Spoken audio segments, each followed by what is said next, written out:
الحمد لله. الحمد لله رب العالمين، والصلاة والسلام على محمد وآله. وأشهد أن لا إله إلا الله وحده لا شريك له، وأشهد أن محمدا عبده ورسوله وصفيه وخليله. نشهد أنه بلغ الرسالة وأدى الأمانة ونصح الأمة ومحى الظلم وكشف الغم وجاهد في الله حق جهاده حتى أتاه اليقين. أحبا في الله، يرحمني ويرحمكم الله جميعا. وأوصيكم وأوصي نفسي بتقوى الله عز وجل، فقد فاز المتقون. Ndugu Waislamu, ama baada ya kumshukuru Allah tabaraka wa taala pamoja na kumtakia rahma na amani Bwana Mtume Muhammadin sallallahu alayhi wasallam, ni matumaini yangu ya kwamba sote tukiwa wazima tunaendelea kutumia neema za Allah tabaraka wa taala, neema ya uhai, afya, pumzi na amani ambayo kwamba imetuzunguka katika mji wetu. Watukufu ndugu zangu, hizi ni neema kubwa sana ambazo Muislamu ukiwa umejaliwa neema hizi inatakiwa uzidishe kumshukuru Allah tabaraka wa taala, kwani Mtume sallallahu alayhi wasallama anasema ni'matani maghbun fihima kathirun minan nas, kwamba neema mbili wamepunjwa nazo sana watu wengi wamepunjwa dhidi ya neema hizi mbili, na si zingine ni afya, lakini pia na faragha, kwa maana nafasi. Ukiyasikiliza maneno haya unaweza kuyaona kwamba ni mepesi, lakini uhalisia wake ni maneno mazito na yana ujumbe mzito ndani yake, kulingana na viwili visemwavyo na Bwana Mtume Muhammadin sallallahu alaihi wasallama, ambavyo si vingine ni afya, lakini pia na nafasi. Afya ni neema kubwa sana ndugu yangu Muislamu ukijaliwa, na huenda neema ya afya wewe ukawa huijui kwa sababu na afya, lakini wagonjwa hivi sasa tunapozungumza ndio wanajua thamani ya afya.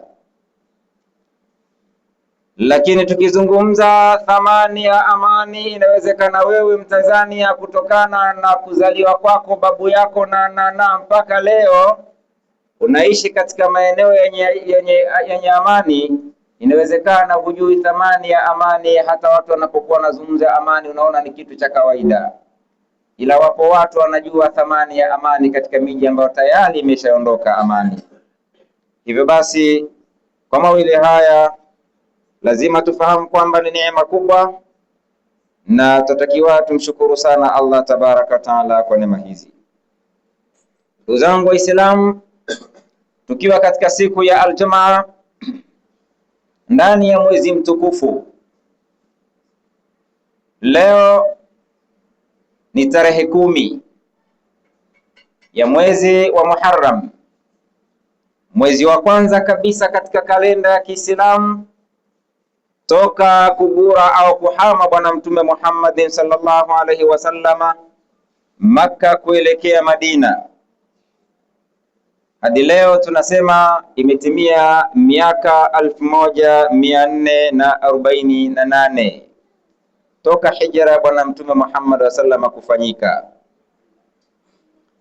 Hivyo basi, Katika zile neema ambazo tumezungumzia huko nyuma, tulizungumzia neema ambayo ni afya, lakini tukagusa na neema ya amani kwenye hadithi ya Mtume.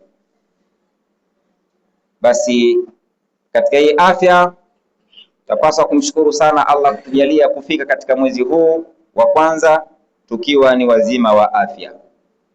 Watukufu ndugu zangu, wa ama inwan khutbatuna alyawm, ama khutba tutakayoishi nayo katika Jumaa ya leo, tutazungumzia fadhila za mwezi huu wa Muharram, hasa siku ya Ashura. Siku ya Ashura ndiyo mada tutakayoishi nayo leo katika Jumaa yetu. Watukufu ndugu zangu, mwezi 10 Muharram ni mwezi ambao tumesema ni wa kwanza katika kalenda ya Kiislamu, lakini mwezi 10 Muharram kuna matukio ya kihistori yapo ndani ya tarehe hii ambayo tulionayo mimi na ninyi. Mwezi 10 Muharram unagawanyika katika sehemu kuu 3 ama 4. Mayahudi wanaelezea kivyao, Waislamu nao pia wanaelezea kivyao, ijapo katika upande wa Kiislamu nayo imegawanyika katika sehemu kuu 2. Muharram tarehe 10 kwa aqida ya Ithnaashari, kwa maana ya Ismailia au tunasema Shia, wao waielezea mwezi 10 Muharram kwa namna wanavyopita wao. Lakini wewe mwenye madhahib ya Ahlus Sunna wal Jamaa unaielezea tarehe 10 ya Muharram kwa namna ambayo kwamba tutaishi nayo leo katika siku hii tukufu ya Aljumaa.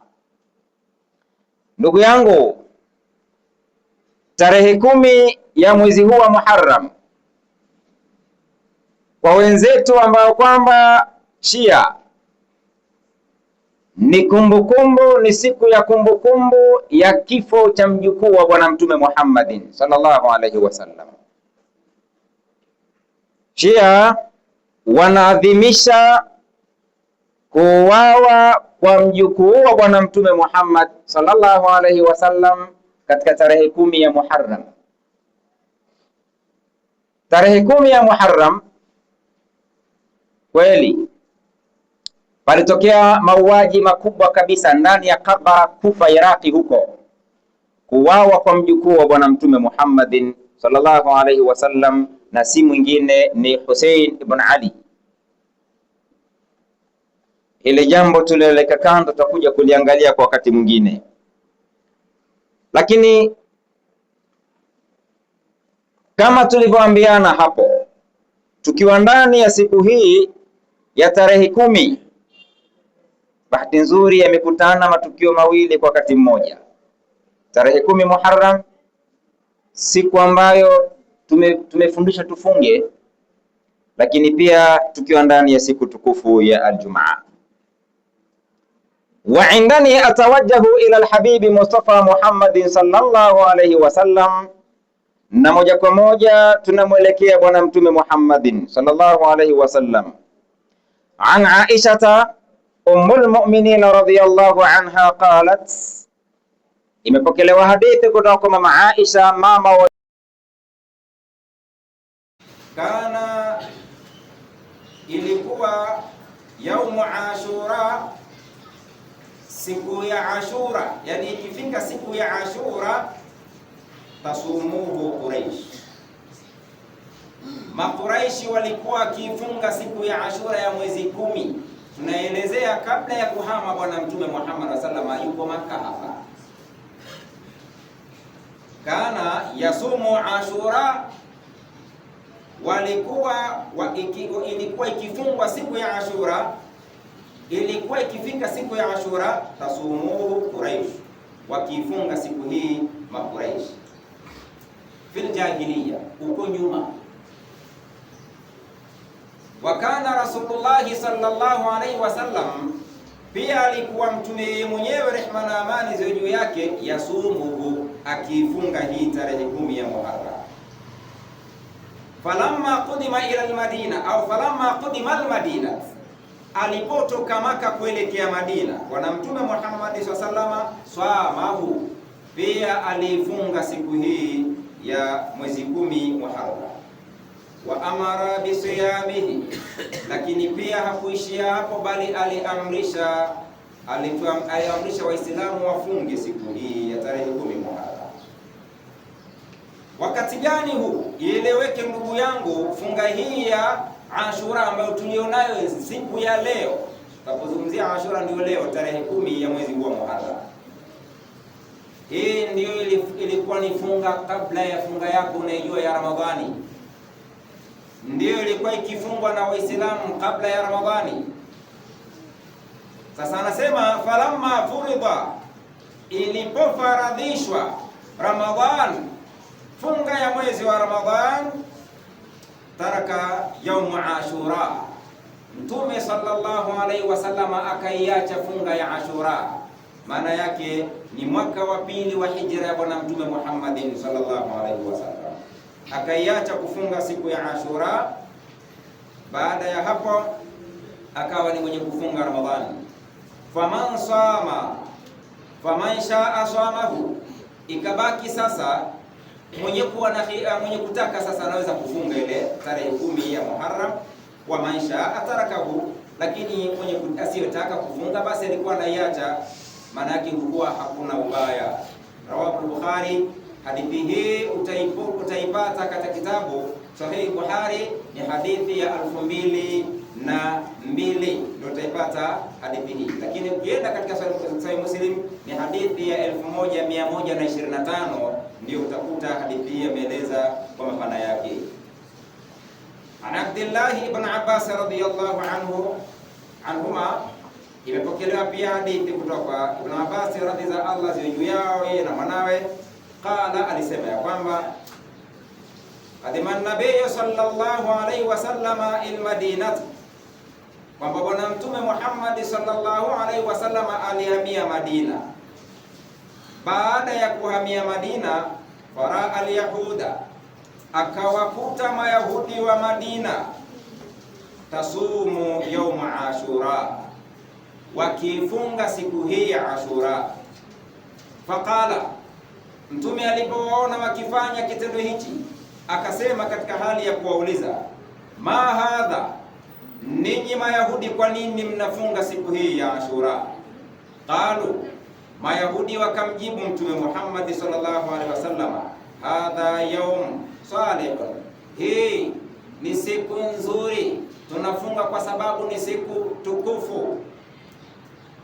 Basi baada ya kujibu hivyo wakasema, hadha yaumun najalla, sio tu uzuri bali ni siku ambayo ndani mwe Allah tabaraka wa taala aliokoa Bani Israel dhidi ya mikono ya Farao au Faraun.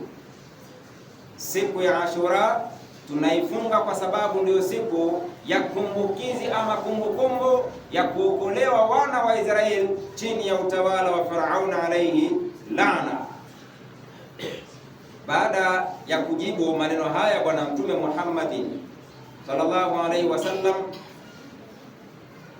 alipojibiwa maneno haya na Makuraish kwamba wanaifunga kwa sababu ni siku ambayo Bani Israeli waliokolewa min aduwihim, kutokana na adui yao ambaye kwamba si mwingine ni Faraun.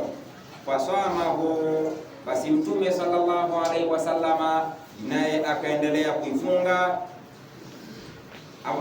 Bwana akasema fasamahu Musa, kwamba baada ya kuwa wameokolewa hama bwana katika siku hii ya mwezi 10, hapo Musa alianza kufunga kila ilipokuwa ikifika mwezi 10 Muharram, akifunga funga ya kumshukuru Allah tabaraka wa taala.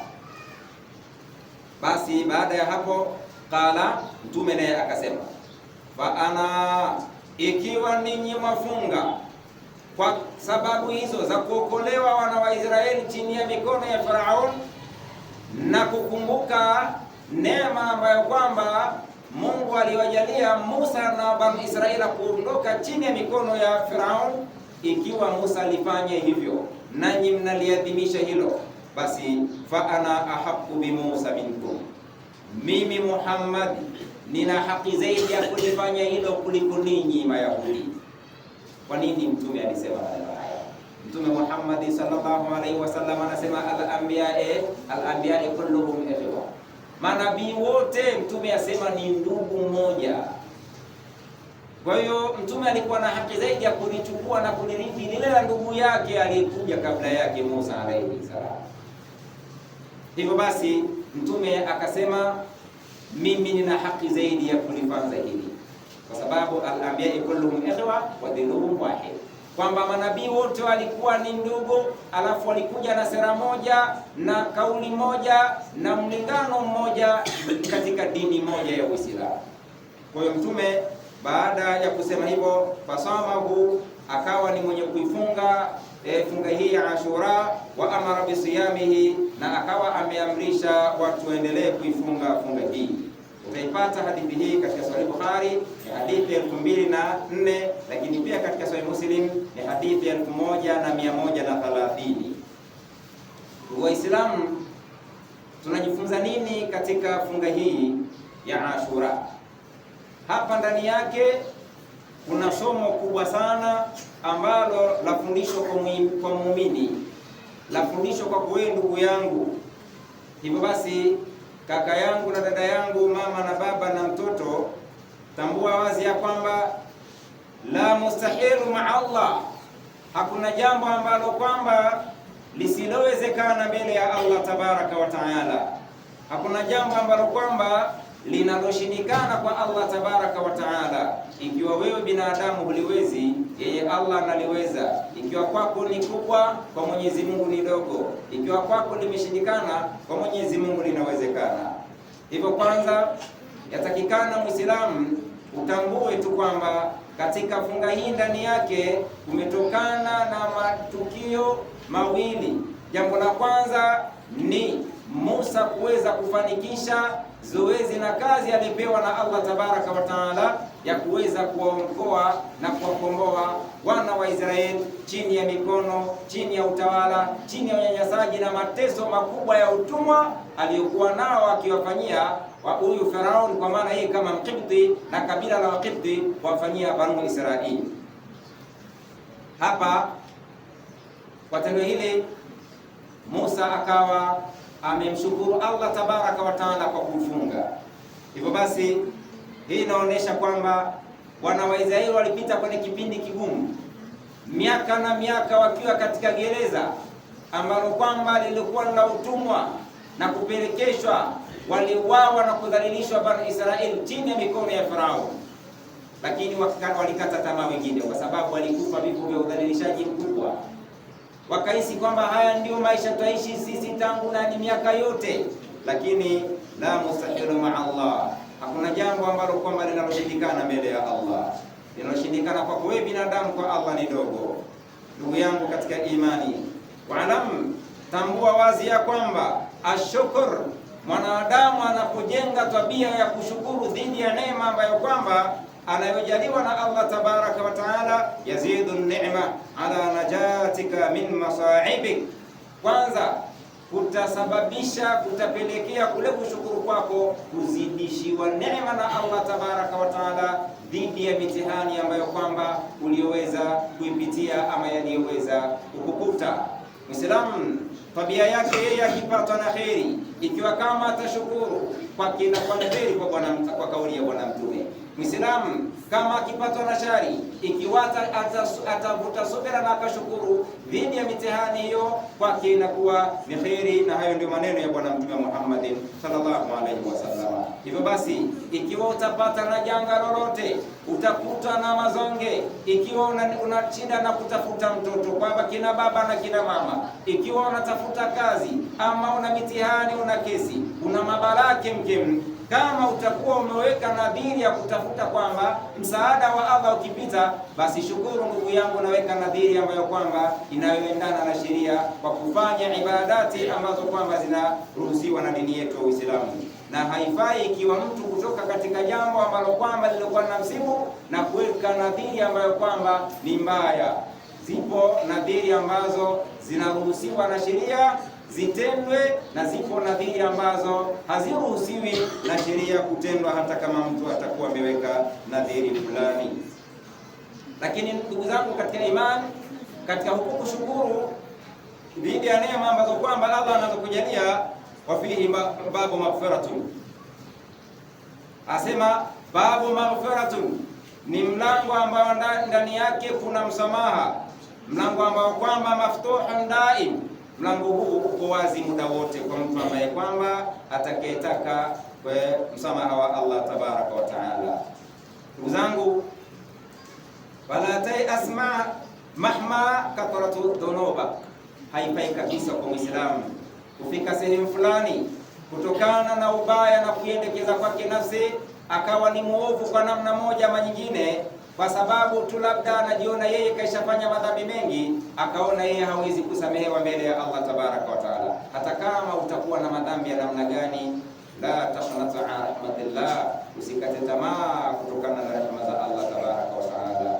Hivyo basi, Muislamu, wewe unatakiwa muda wote unapoona kwamba umekosea, tambua yuko ambaye kwamba la mustahila ma Allah, hakuna jambo ambalo kwamba lisilowezekana kwa Allah tabaraka wa taala. Rehema za Allah zitakuwa ni zenye kufunika muda wote, wakati wote utakapohitaji kupata rehema zake. Hivyo basi, ndani ya mwezi huu tulionao, mwezi wa Muharram, na ndani ya siku hii tulionayo, siku ya Ashura, siku ya mwezi 10 ndani ya mwezi huu wa Muharram, Bwana Mtume Muhammad sallallahu alaihi wasallam anatuambia kutokana na hadithi anayosimulia Qatada radhiyallahu anhu, anna an-nabiy sallallahu alaihi wasallam anasema ya kwamba siyamu yaumu Ashura, funga ya mwezi 10 ya siku ya Ashura, ahtasibu ala Allahi an yukaffira sanata allati qablahu. Funga ya mtu atakayefunga tarehe 10, leo hii tunaizungumzia ndio tarehe 10 ya Muharram, na Ashura ndio leo tunapoizungumzia tukiwa ndani ya siku tukufu. Atakayebahatika kufunga, atakayefunga katika siku ya leo, siku ya mwezi 10 Muharram, matarajio yake ni kupata msamaha wa Allah tabaraka wa taala wa mwaka mzima wa madhambi ambayo kwamba aliyomkosea Mwenyezi Mungu subhanahu wa taala. Hivyo basi tunamwomba Allah tusamehe madhambi yetu tuliyotenda katika kipindi kilichopita, na iwe sababu ya watu ambao kwamba walibahatika kufunga siku ya leo, Mwenyezi Mungu akubali funga zao. Ndugu zangu, hivyo basi katika mwezi huu tunapozungumzia msamaha, basi unatokana na funga ya leo, ule msamaha wa madhambi, na usikate tamaa, unatokana na funga ya leo. Bila shaka walikuwa Mayahudi wakifunga siku hii, na Mtume Muhammad sallallahu alipokuja aliwakhalifu Mayahudi na akaenda kwa namna nyingine isiyokuwa ile ambayo kwamba walikuwa wakifanya Mayahudi.